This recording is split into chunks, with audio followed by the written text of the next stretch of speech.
Welcome to HIE. This is our second section about impact investing. Today, we're going to discuss how to transition from theory to investment practice. You know that HIE is a global organization pulling together over 15,000 Harvard alumni from all around the globe. We aim to help entrepreneurs succeed. Either you're building a startup or you are working at a big corporate, we are here to support the growth of your inner entrepreneurs. Today's event will be moderated by Maritz Majoral. She is a senior associate at MSCI working with the ESG coverage team. She has experience in creating custom products and supporting clients with their ESG research needs. And Marie-Isabelle will navigate the idea of impact and how this might transform into efficient financial products, along with two special speakers today, Andrew and Isabel. Marie-Isabelle, the stage is all yours. Thanks, Stefania. Thanks for that intro. Yeah, I'm very excited to be here today with our two panelists, Andrew Perry and Isabel Millat. Isabel works with the French-backed Société Générale. I hope I pronounced that a little bit kind of correctly, Isabel. And she has over 15 years of experience in financial markets, both in Paris and New York. Right now, she's the head of sustainable investment solutions for the bank, an activity she created 4 years ago. And she'll tell us a little bit more about her role in a little bit. And then we also have Andrew Perry, who is the head of sustainable investment and new investment management. He previously held roles as the head of equities and impact investment at Hermes, and before this as a CEO of Hermes Source Cap Limited. Andrew has over 30 years of experience in equity investment. So welcome and thank you for being here today. So this is a little bit odd because we're still COVID, so everything is remote, right? So to just bring us together, I think one of the tiny, or at least the silver lining of COVID is that we can be together even if we're very far apart. So can you tell me, just as a little bit of an intro, what it is that you're able to see outside of your window right now? Isabel, I don't know, we can start with you. Sure, pleasure. Well, I can see the Eiffel Tower and the roofs of Paris under the snow, because we had quite a lot of snow, and everything is unusually quiet under the curfew we have going on. You're still in curfew, that is true. But we are here in Boston as well. How about you, Andrew? What can you tell us about your view out the window? Well, I can actually at the moment see absolutely nothing, because it's pitch black and I live in the middle of the Oxfordshire countryside with the nearest house a mile away. So at this time of the evening, it's a bit of a dull view. But normally, if we'd been talking in the afternoon, I'd have a lovely view over rolling green fields and some gentle hills, a very bucolic English countryside view. That sounds lovely. So it is interesting. We are now located all over the globe and are here together. So just thinking a little bit through your roles, I can imagine, was this what you thought you were going to be doing when you started off your career, or how is it that you came into the ESG sustainable investment impact world of things in finance? Andrew, I don't know if we can start with you. Okay, well, I wish I could say it was all preordained and I had this clear vision of where I was going. I can remember at 16, I thought I'd be a weatherman because that seemed about the most exotic thing growing up in Wales that I thought I could do. But after graduating in mathematics, I fell into the insurance world of all things. I can't say I enjoyed it, but I had one of those light bulb moments where somebody came along and lectured us as part of the actuarial course on investments. And then I suddenly realized that's what I wanted to do. And I've been stuck there for 36 years. It's been quite a journey because I look back to the world of investment when I I started, particularly in Britain, and I would sort of say we were like gentlemen amateurs. It was not the professional, sophisticated industry. We hadn't even heard of ESG, let alone impact. So, it's been, it's been quite an interesting evolution, both in the markets, the economy, and I got into ESG, sustainable and impact investing again, almost by accident. And it was two things at the same time. The first was reconnecting with my science background through a friend of mine who introduced me to a series of dinners he was holding with scientists, policymakers, thought leaders on climate change, and that really reignited my interest in the complex mathematics behind that. But also, it really opened my eyes, to what was going on in the world, and that was 12, 13 years ago. And at exactly the same time, I was selling the company that I was CEO of to Hermes, who were then, sort of quite well known in ESG. So I then had an investment education at the same time. And the one thing I'd say about it is that people often talk about ESG, sustainable impact, as narrowing your choices. It's completely wrong. It opens your mind up to a world of possibilities. It's about a world of change. It's about really all the exciting trends and technologies, social norms that are shifting and changing, geopolitics. It's about where the world's going. And it's a great way of navigating a world in flux. So, it's why after 36 years, I'm still really excited to be in the industry and find it a constant source of learning. That's quite a career. It sounds like everything fell into place. You would be here with us in the ESG space. Isabel, if I may ask you, was this what you envisioned for you, or how did you come into ESG?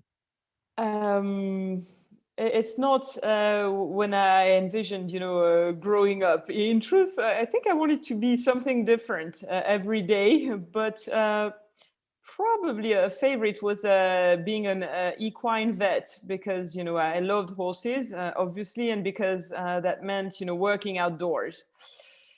But then eventually I didn't study to be a vet, obviously. Instead, I went to business school. And then I'd say, I got into ESG by good fortune, maybe. As you mentioned earlier, I have many years of experience in the financial markets, but I came across ESG solutions around 5 years ago.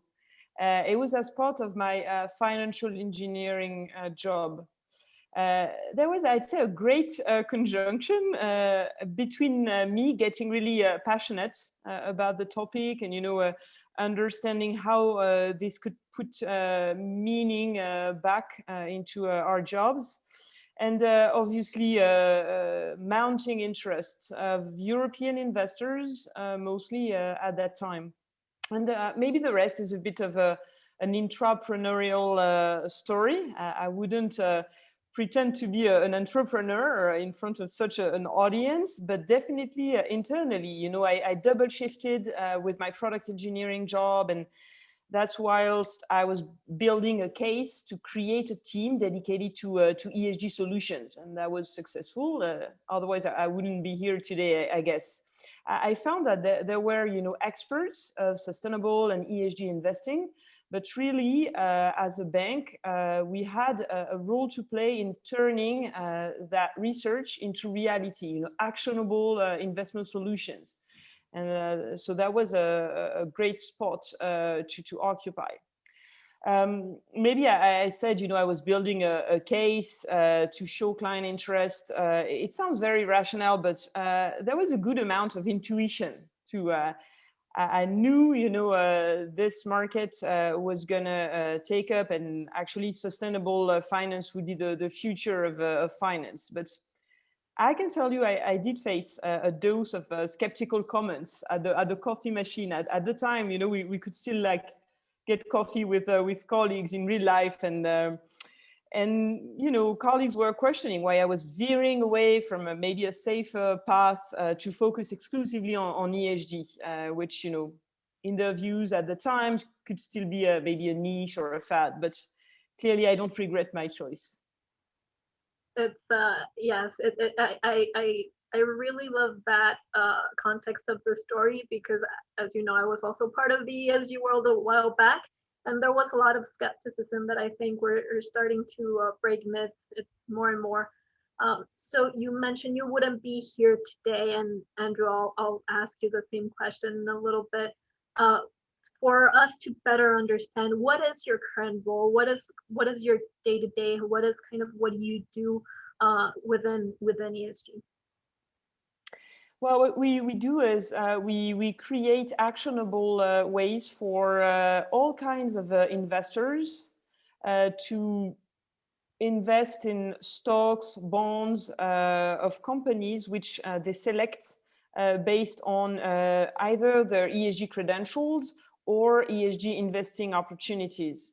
So in practice, you know, when I say we create solutions or products, that really entails three main steps. It's an iterative process with, you know, three success factors. I'd say communication or education is the first one, innovation is the second one, and customization is the third one. So education, because in truth, what I love about my job is you first spend a lot of time listening to clients' ESG priorities, and also to explain, you know, how your products work. So it's really a two-way education thing. You listen a lot, you learn a lot every day. And in my job, we're here to propose solutions, not to impose. So listening first is key. Second, innovation. Of course, you constantly research new ideas to combine ESG themes with financial performance.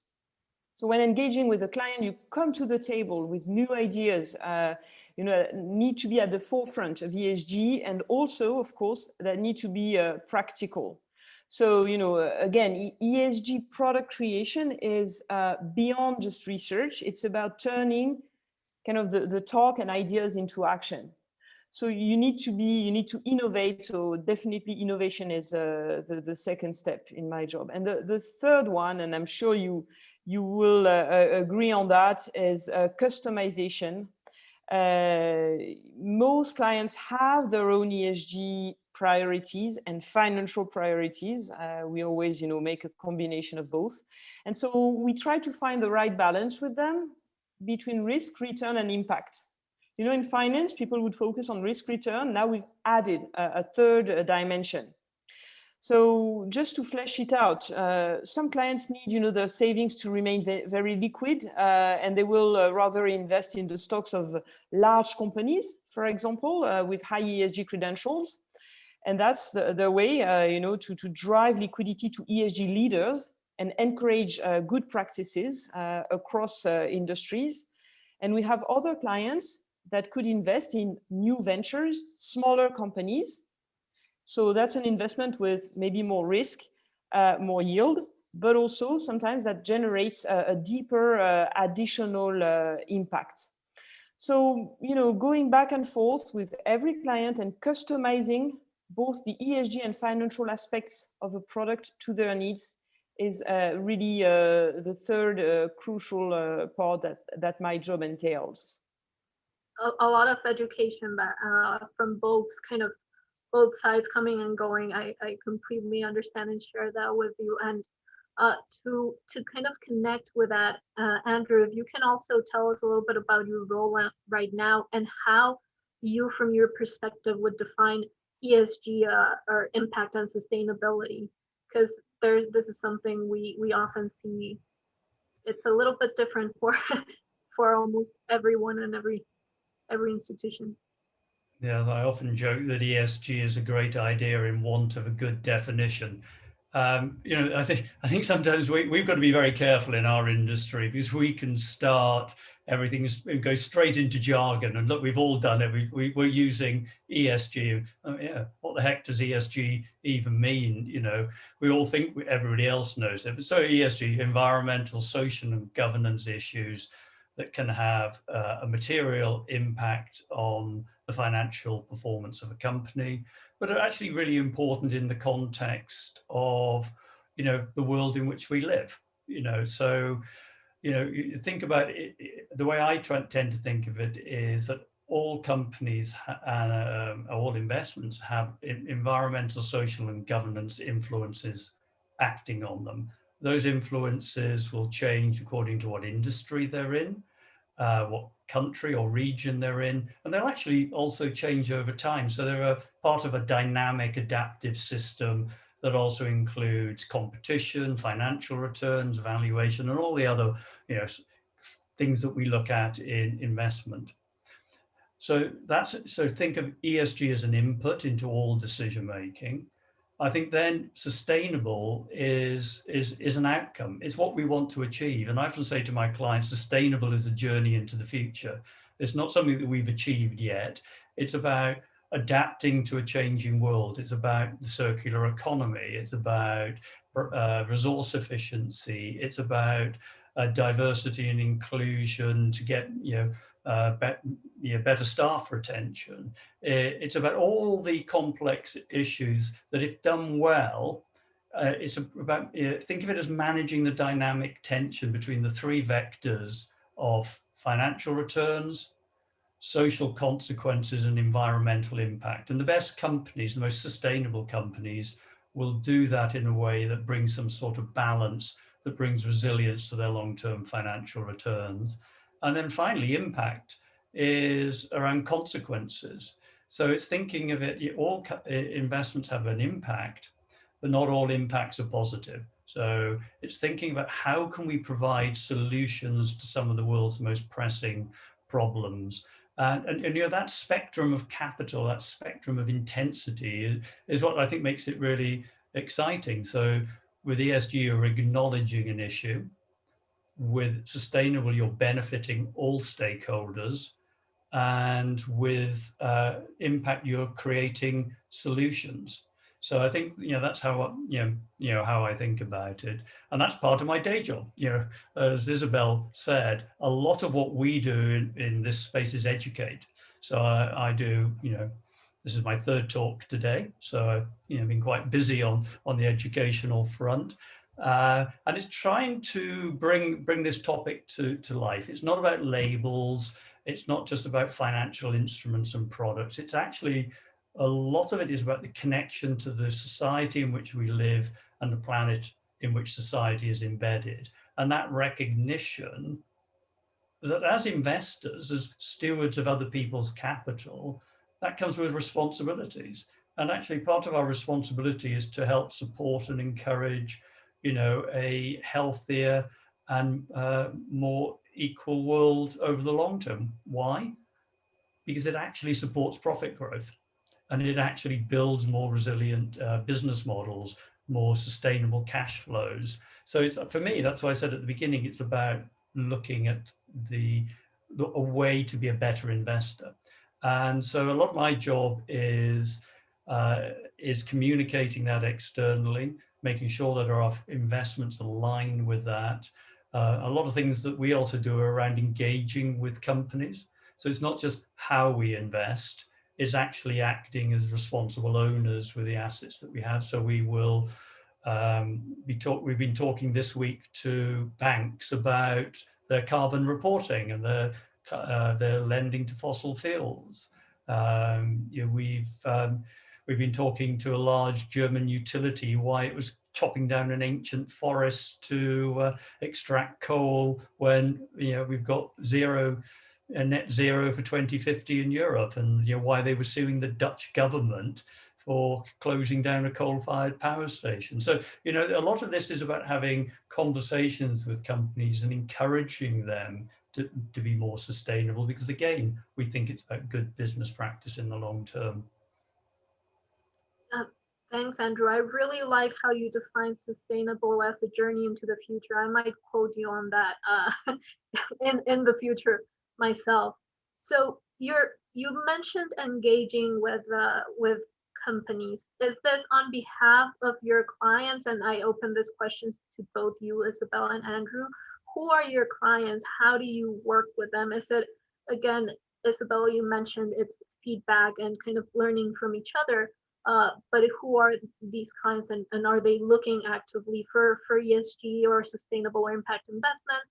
Or is it something that you are bringing to the forefront and just kind of highlighting the both financial and kind of broader benefits of these types of investments?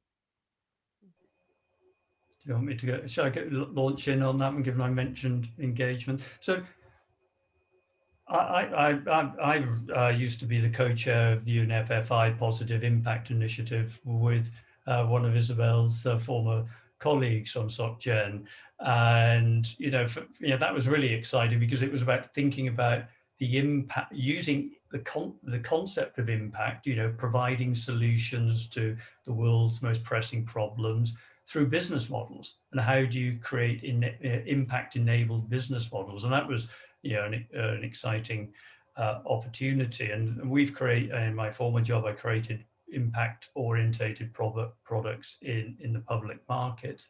And back then, a lot of it was about, we were showing, talking about what impact really meant and showing that it had a role in the investment industry, and it was a great way of scaling up and bringing some additionality to solving problems.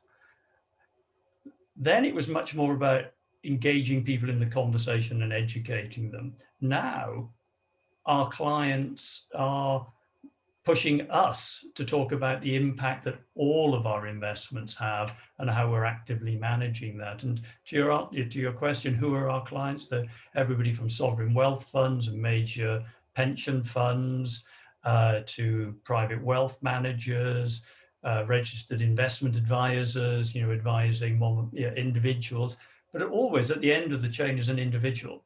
So even if we're investing money for a huge Canadian pension fund, there's always an individual at the end of it. It's some individual member's benefits. And what I've found is that in the course of the last 12 years, that people really want to understand more about the impact that their investments are having on the world around them.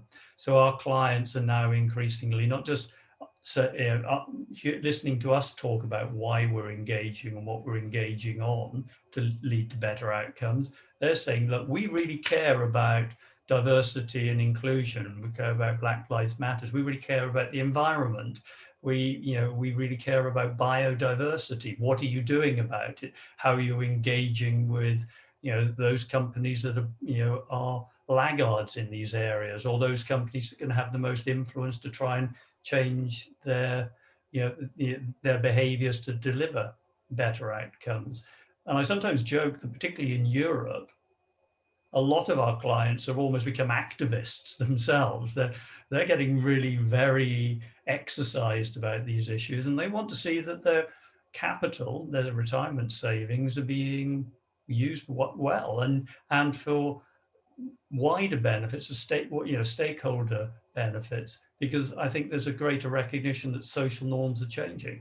Now, it still has to be done in the context of fiduciary purpose, because we have to make our clients money, because the first objective still is to help them retire financially well. But I'm sure everybody in this room, when they do come to retire, will want to retire into a healthy and vibrant world. And that's what I see our purpose as. And it's one thing we wrote at Newton this year was our own purpose statement, what we thought the purpose of our organization was. We published it on the website, and Bob Eccles of MIT and Harvard, he helped us with it, even did a nice piece on it in Forbes. But it is a good way to think about, what do you think your purpose is as an investment institution? And ours is to help our clients retire well, but in a healthy and vibrant world, through the way we engage, the way that we invest. That's music to my ears. I feel like I might be always biased trying to find more and more interest in ESG, but I like to hear that somebody else sharing that opinion as well. Isabel, how about your clients? Today, as I briefly alluded to, I talk to professional clients such as insurance companies, pension funds, asset managers, and wealth managers, sometimes even retail banks. They all want to embed ESG, so environmental, social, and governance considerations into their investments for multiple reasons, but they kind of boil down to doing good, doing well, or mostly striking, a combination of both. And as I said, my job is to find the right product for each of them. So I just wanted to maybe to make it more concrete, take 4 examples, of clients and solutions. So the first one is, we spoke recently with the treasury of a university in Belgium, and they wanted to save, to set aside the treasury with a certain level of, of course, safety in the investment, but also they wanted this savings amount to foster environmental and social benefits. So we designed a savings solutions where the bank matches the deposited amount with an equivalent amount of loans we make to green or social projects. And actually, all of these projects are screened and audited for their positive impact per that very standard, which Andrew alluded to, which was set up with the United Nations Environment Programme.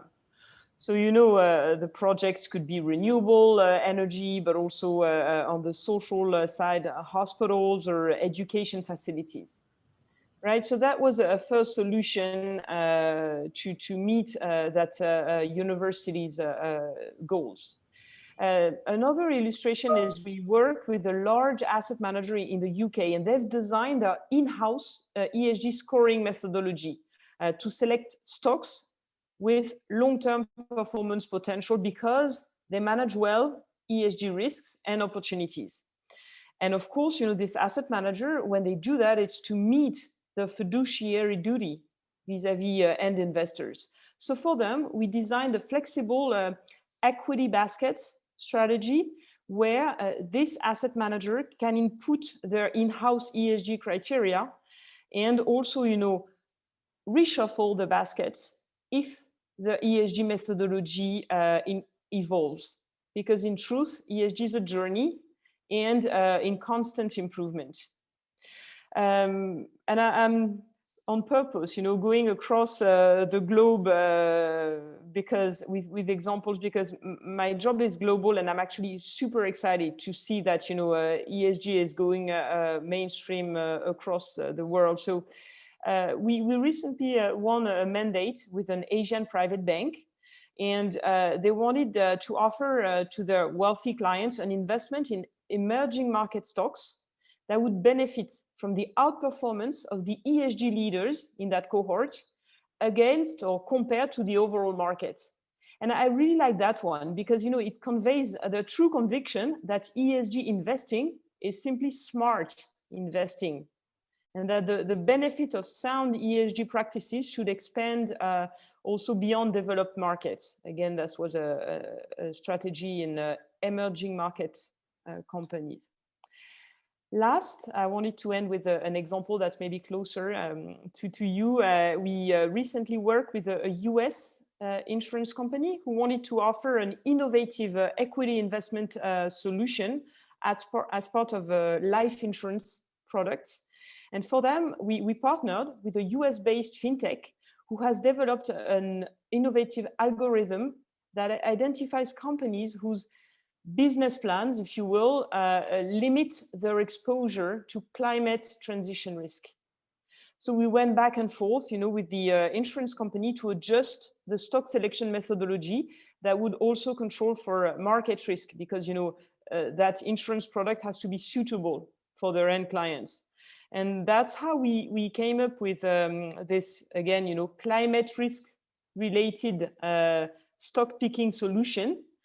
And, we started more than 6 months ago, so way before the new administration. And I'd say our timing was quite right. Well, thank you for that, Isabel. This is actually kind of leading me perfectly, setting me up for one of the other questions I wanted to make, just because it is almost a combination of two very, what I could say are hot topics around sustainable investment. It's about the new administration and their climate change focus here in the U.S. So climate change is huge, right? I can tell you where we are. We have a new climate change center, and it's just brought so much attention and interest. And now we're seeing the U.S. The new administration bringing it to the forefront. So that even drives more interest. So you are based in Paris, but you work, as you mentioned, globally with New York and all across the globe, as the examples you said. Do you expect this new administration to change the landscape for ESG here in the US entirely, or, and if so, do you think we'll catch up with the EU, which has commonly, when it comes to ESG, been a little bit ahead of here in the US, especially when it comes to regulation and standards? Absolutely. Clearly we do expect this could be a game changer, and more importantly, we're not the only one to expect that. Our clients, so investors, are of the same opinion. And actually, a couple hours ago today, I was talking at an investor conference where over 200 clients connected on that exact topic. So to illustrate, clearly the new administration has made strong commitments to fight climate change. So in priority commitments to the E in ESG. And they're set to change the landscape at two levels. The first and probably the most visible one is, of course, the 2 billion investment plan in green infrastructure over 4 years. So clearly, think about it as a tremendous opportunity to do good, but also a good business opportunity.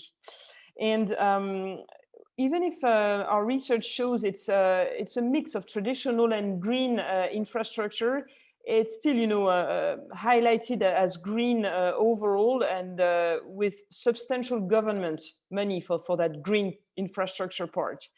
But very importantly, there are also plans for regulation and tax incentives to redirect multiples of this amount in the private sector. And I think that's key as well. So clearly, the green investment plan is the first way this new administration could change the landscape. The second part, that might be less visible or headline friendly, but it is instrumental. That part pertains to regulatory initiatives. So it will start actually very soon. There's a February 23rd hearing planned at the CFTC, so the agency which regulates the commodity futures and options markets. And they will review measures to identify and assess climate-related risks that will impact financial markets participants. So very concretely, they will review these actions to reaffirm that it is a fiduciary duty, again, coming back to that, to integrate financially material ESG risks alongside traditional financial considerations and ratios. When you want to generate sustainable long-term risk-adjusted returns. So clearly, that regulatory part will be instrumental as well. Yeah, I think it just does so much to remind, and we just kind of keep in mind that ESG is also good business. It is good business first and foremost. And I wanted to ask you both, just as the last question before we hop into questions submitted by the audience, if you could summarize just very briefly, how does the product creation of actually ESG products happen? If maybe you have like a 2-3 minute little snippet of how you come about creating ESG products that you could walk us through. You want us to give away our secret sauce, the magic ingredient. A lot of it is, as Isabella, I think, has illustrated already, is responding to the specific needs of clients. We create products because somebody wants to buy them. But what's great about the product creation at the moment, I think, is that clients want products aligned to climate. They want products aligned to better the future of work. They want products aligned with the circular economy, and that's one that I've designed recently for a client. And so what that tells me is that civil society is beginning to care. It's an indication of what's changing in the real world, because of course none of this works if there's no demand, no economic benefit as well from the products that we're creating. Because it is important that we make our clients money. And I think that's been one, that is something that we're increasingly having to reflect on, and where it's getting more specialized. It's not about launching another ESG labeled fund. In fact, we don't run ESG labeled funds because it's an input, it's not a label. So where we are probably doing the most work is on more thematic funds aligned with specific sustainability themes, and environmental, circular economy, future of work, and areas like that.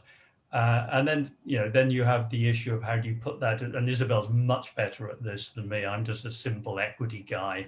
My world is real plain vanilla compared to Isabel's, but she does all the complex, clever stuff, and she's an engineer, so she's doing things like that. I just buy things because I think they're going up and I'm going to make money for the clients. But it is about that alignment, and I think that's the big message at the moment. Is the change in the tenor of conversation. Going back to your previous question, in the last few months, it's almost like a sea change in attitude when we talk to big pension funds, to private wealth managers in America. It feels almost as if they've been liberated to be able to have these conversations and to be able to engage in this. And importantly, it is about good business and it is about good economics. Renewables are rising steadily because the economics of renewables now are really very compelling. And that's again what we're trying to tap into as investors, is where the business models are going. Goldman Sachs is reorientating to financing renewables. Why? Because it makes money. It's not just a good thing to do, but it does make money, and making money is still very important because it funds the development. Doing well by doing good. Yeah. Isabel, I don't know if you have a short version of your. Well, I think there's not much to add. That answer was super comprehensive, and maybe for the sake of time, I just remind my three key steps. So education, both ways, innovation, co-innovation with clients, and customization. And really, in spite of Andrew's very kind words, what I do is also just simple, but it takes time and effort to really look for innovative ideas, to share with clients, to be super transparent about what the solutions can do and what they cannot do. I think transparency is really key to the sustainable growth of these markets. And clearly, there's still a long journey ahead of us to continue working with our clients and get better, improve the research, and improve our solutions. Thank you for that. And actually, Isabel, I was, and Andrew, of course, I was going through the audience questions, and you mentioned transparency. One of the questions that caught my eye was asking about metrics. What are the metrics that are measured for ESG? But I think this is a very broad question. I'm thinking maybe about how do you view disclosures currently, and the disclosure process especially for our audience who are setting up their businesses or have their own businesses, and what do you think is one of those most important metrics to disclose so that they translate their efforts around sustainability properly to attract investors? Yeah, it's a really interesting topic, and there's a whole industry, as you will know, about around measuring ESG metrics. But I advise companies on how to talk about sustainability, and when they come to me and they say, "Oh, how do we optimize our ESG score?" I tell them to go away. I'm not very interested in talking to them. And why? Because they're interested in getting a better score, but it's not related to what they're doing. And and there's a whole industry out there that actually does optimization for companies on their scoring with nothing changing underneath the surface. So when I talk to companies, I say, look, seize the initiative. You don't want it to become just a reporting exercise, a compliance exercise. Talk about how it's integral to your business model. What is it about how you think about the sustainability of your franchise, and how maybe an environmental factor, or how you treat and motivate your staff, how you think about balancing all the different stakeholders that contribute to the long-term success of the business, and actually seize the initiative and really talk about how you do it, and then talk about the metrics that are important to you. And I think that can really get across the message. And I'll give you an anecdote on that. I was story about a woman who inherited a business from her father making office furniture. And she had a very well-defined sense of environmental issues. And she said, we're going to change the business model, and we're going to make all of our office furniture from recycled materials. We want to minimize waste. And it was the finance director talking. He said he thought it was a nightmare. He said, I kept telling her she's going to go bankrupt. This is a disaster. And she kept telling me, no, this is what we're going to do. He said 5 years later, our sales had doubled. We had no staff turnover. We had a queue of people wanting to join the firm because of the values and the ethos of the firm, and the margins had gone up because they had better pricing power. And that's what I mean. You're going back to that point about impact-enabled business models, thinking about, because I'm talking to a bunch of entrepreneurs in the room, not people who need big listed S&P 500 companies who want to get a nice shiny score.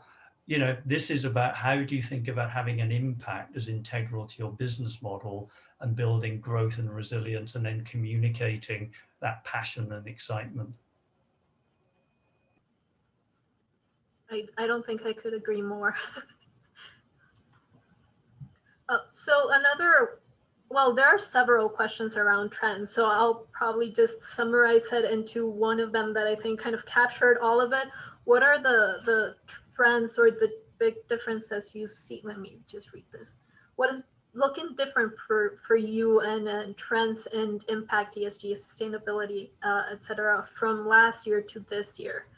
What do you think are going to be kind of the big topics? Or, well, we're already in February. I still feel like 2021 is very brand new, but what do you envision changing from last year to this year? Probably that I won't get arrested with the title of head of sustainable investing when I land in the US. I was beginning to worry with the way the DOL was going that I'd be clapped in chains and sent straight off to Rikers. In terms of what's changing is just an openness and a willingness to have a dialogue, not just in the US, not just in Canada, but in Asia. Obviously in Europe, we've got the fever, but I have been, and I'm sure Isabel has been doing a lot of meetings and talks to people in China, people in Singapore, people in Hong Kong, as well as North America. So I think there's just this sudden opening up to the conversation.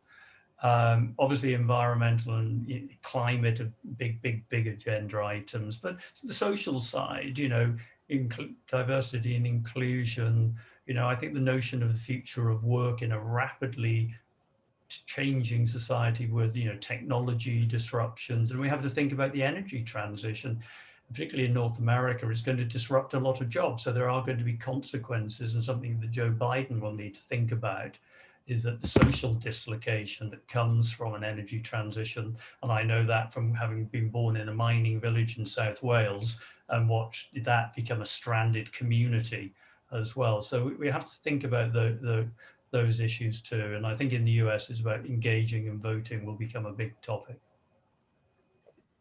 Definitely, I concur with the increased attention to social. So the S in ESG, you know, that came about or was increased in the wake of the crisis, you know, the pandemic and the crisis. And a clear sign of that could be looking at the amount of social bonds which were issued last year. You know, it used to be a niche and really green bonds, so bonds that supported green projects of the issuer, were the key products.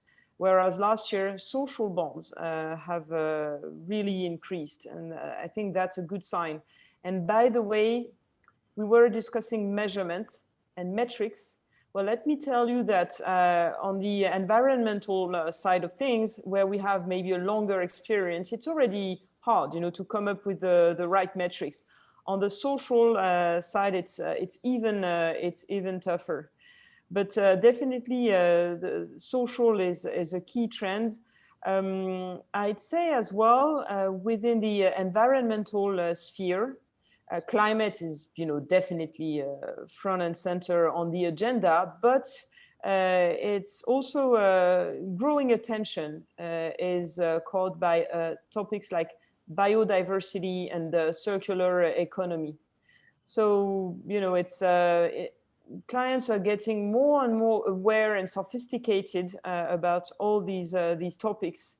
And so they're expanding out in new subject matters within ESG. And then I'd say finally, and really echoing Andrew's comments, there's more and more attention placed on the outcome and not just on the process. So I'd say, you know, to a company who's gonna report on how you do things, you know, what's your environmental, social, and governance performance, but also report on, you know, the outcome of what you do, the impact of your products and services, because that's getting more and more attention. Thank you. That is very, very educational.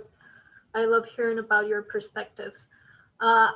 We have a lot of great questions. I don't think we have the time anymore, but however, we do have our networking event following this. So we'll be able to talk a little bit more, maybe bring your questions to the panelists right there. I believe you'll be joining for a little bit. And this has been a great pleasure and a great honor to be talking to both of you today.